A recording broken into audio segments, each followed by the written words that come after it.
अस्सलाम वालेकुम। Welcome to my YouTube channel name info. नाम है आसिफ़।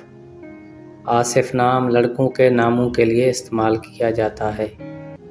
आसिफ़ नाम की इब्तदाई तारीख़ अरबी ज़बान से निकलती है। आसिफ़ नाम का मज़हब इस्लाम से ताल्लुक़ है। आसिफ़ नाम के मानी हैं काबिल आदमी, लायक और मज़बूत। आसिफ़ नाम के अफ़राद के लिए लकी नंबरों में 8 शामिल है। आसिफ़ नाम के अफ़राद के लिए लकी दिनों में मंगल और जुमेरात शामिल हैं। आसिफ़ नाम के अफ़राद के लिए लकी पत्थरों में रूबी शामिल है। आसिफ़ नाम के अफ़राद के लिए लकी धातु में तांबा और लोहा शामिल हैं। आसिफ़ नाम बोलने में आसान है।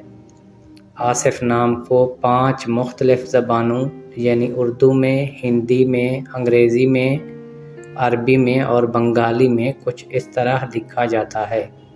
नाज़रीन, अगर आपको वीडियो पसंद आई हो तो वीडियो को लाइक कर दें। चैनल पर पहली बार आए हैं तो चैनल को सब्सक्राइब कर दें। इजाज़त दीजिए। अल्लाह हाफ़िज़।